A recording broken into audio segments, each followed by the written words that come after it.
Hey there UKDCers, today I have the full review of the Benchmade 602 Tengu Tool that was designed by Jared Osa, I think that's how you say his name. This was manufactured in the USA, and at the time of recording this is available for about £150 off of Heine Haynes, which is where I purchased this one from. Although being a Benchmade, you'll be able to get this all over the place. They're a very prolific company. When you purchase this, you're going to get this little slip here, this little leather thing. You're going to get, of course, the knife, and it'll come in this blue class standard box, although you are going to be missing that little baggie that you usually get with Benchmade knives, obviously having been replaced by this slip. So that is what you're going to get in the box. And there you go, friction folder, every day. La-di-da-di-da, there you go. So, knife itself, as I just showed you, is a friction folder. This is not a friction folder with a detent or anything. This has a little steel washer in there that provides tension. It's been bent so it acts like a spring, and provides tension onto the blade off of the scale here. And that provides quite a smooth action. Very nice.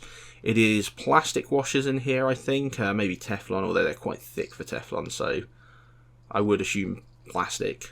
Hardware on this is a T10 pivot with a captive pin on the other side, and two T6 into a barrel for the back there, and that's your lot. You have, of course, G10 on G10 scales here, so it's almost like a white G10 liner with a black G10 cover, and then inset into that is this really quite nice white G10 shield, and you can see the lovely pattern on that. This is really, really nice quality G10. If ever you've seen some pretty stuff, this is probably it. This is really, really, really nice stuff. Absolutely does the job. Obviously no liners on this, you don't need them. It's a very small, like, it's just meant for opening boxes and letters, I think. But yeah, I'm really impressed with the scales on this. I think they're beautiful.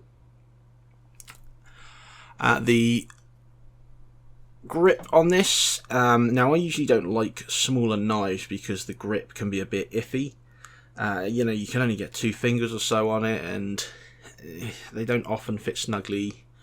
I do have this zero tolerance, which is an exception. I got this in a trade with Paddy recently, and this one really locks into your hand, and I wasn't sure how I was going to feel about this one, but I'm a huge fan of this. Really, really fits nicely in the hand. It's a great thing to just put in your trousers and not feel. This one is okay. It's not anywhere near on the level of this, where it has these cutouts for you to lock into. However, it does work. It's not like all over the place. It's fine. You know, your thumb over this huge bar here does actually work quite well to stop that from closing on you, as you know, obviously is a huge concern with every friction folder. Does the actual bar work very well? And yeah, it absolutely does. Even if you're holding it like that to open like a package or something. So the grip on this is fine, and of course it's entirely ambidextrous. There's nothing stopping you from opening this or operating this left-handed. The slip that comes with this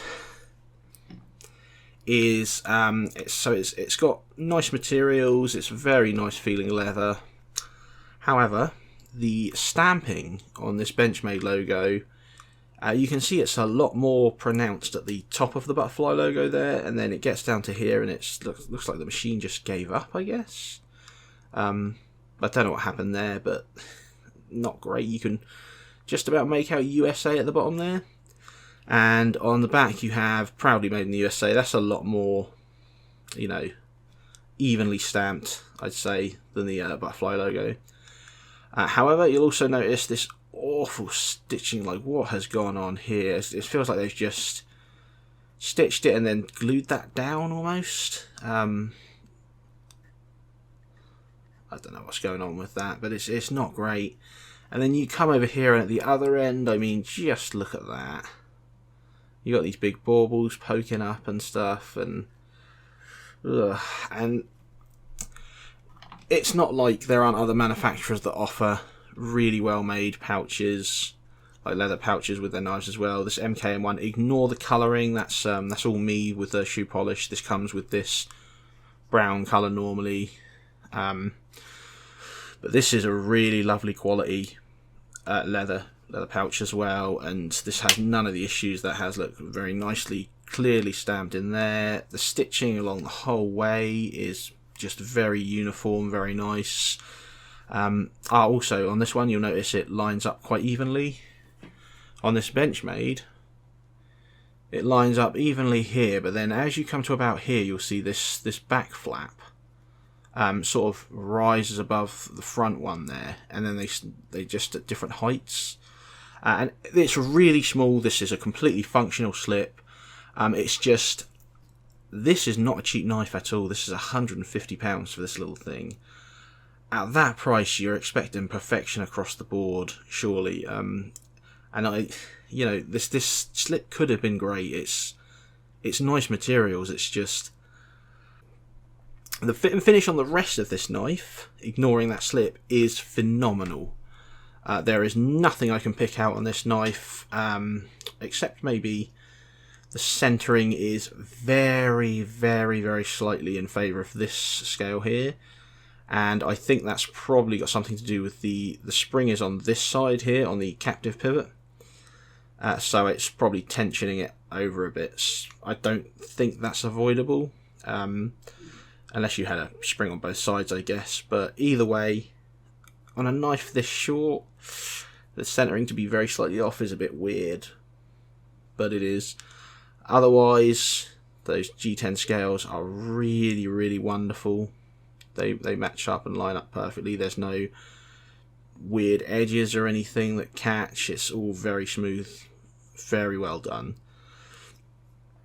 The steel on this knife is 20 CV, as you can see there, and you can see it's like got this faceted sort of Tanto style shape, and they have put a stone wash where they've ground it down, and then you have that satin finish up on the flat bit with 20 CV written on it. And the same for the rest of it. It's where it's like just a big sort of piece of stock. It's all satin finish. But then when you come down to bits where they've ground away, it's all stone washed. And I really like that. I think that's a lovely touch. On the actual blade itself, you have Benchmade USA 602 stamped there. You have the 20 CV up top and J.O.S. Knives and his little logo there. And that's all you've got on the blade. There is no side-to-side play. I mean, come on a knife this size. Of course, there's not going to be. You do get a sharpening choil here. Now, because of the plunge line on this knife, just behind the Benchmade logo there, you do really want that, because look how thick the stock is before it gets to the edge, and that'd be insanely difficult to sharpen, I think, with such a thick stock. However, that choil has been very irritating in that it catches everything, because this is such a small blade. If you're trying to cut through bits of cardboard with this, that choil is almost guaranteed to just stop you in your tracks. And I know it's not designed for cutting apart cardboard and that. I know it's meant for just opening box, opening a letter, and really that's about it. But, I was trying to put this to whatever use I normally use it for at work, knives for. And, obviously breaking down cardboard is one of the things I do quite a lot. And that choil was just so annoying because of the size of this blade. It would always catch. Usually you can avoid the choil because you'll have like this much blade and just stay in the middle of your blade. But this one, really difficult to avoid that choil. So I almost wish they'd hidden the choil in here and like moved the plunge line back a little bit or something. The knife wouldn't have looked as nice, but it would have made it a lot more functional if they'd had that choil just behind this scale here. But there you go, it is what it is. The other tools on this you get are a bottle opener and sort of like a pry bar screwdriver sort of arrangement. The bottle opener works very, very well. I've tried that a couple of times and it's fantastic. The pry bar, on the other hand, this is a friction folder, so it's, you know, you could be prying something and then just wham. I just don't like it. It's too. A pry bar is something that you're putting a lot of pressure and tension on usually, and it's only G10 scales and it's on a pivot. I know you can hold it like that, but I nearly never use a pry bar like that. It's always, you know, like that for the maximum leverage, and then all you need to do is just that, and now you've got an exposed blade, and if you slip you could cut yourself. Don't know if I like that pry bar that much. It just seems a bit pointless. If this was on a blade that you could actually physically lock this closed, yeah, but this one you really can't, and I don't see it. I don't see that pry bar being very useful, other than I guess in a real pinch you might be happy to have it, but I guess it was just something to do with the end of the bottle opener, really, more of an afterthought maybe, but either way, the bottle opener works very well. So if you're worried about that, there's that, I guess. So just to show you how small this really is, we'll do the standard size comparison. Let's put it about there, I guess.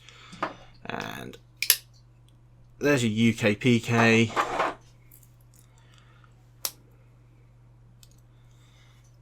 And you can just see it's absolutely tiny. It is really, really small. I won't even bother with the American ones. I mean, you've got the idea. You can see what I'm talking about. I guess this might be a nice one to compare it with. Even that's got a much bigger blade on it. It is a very, very tiny knife, this one.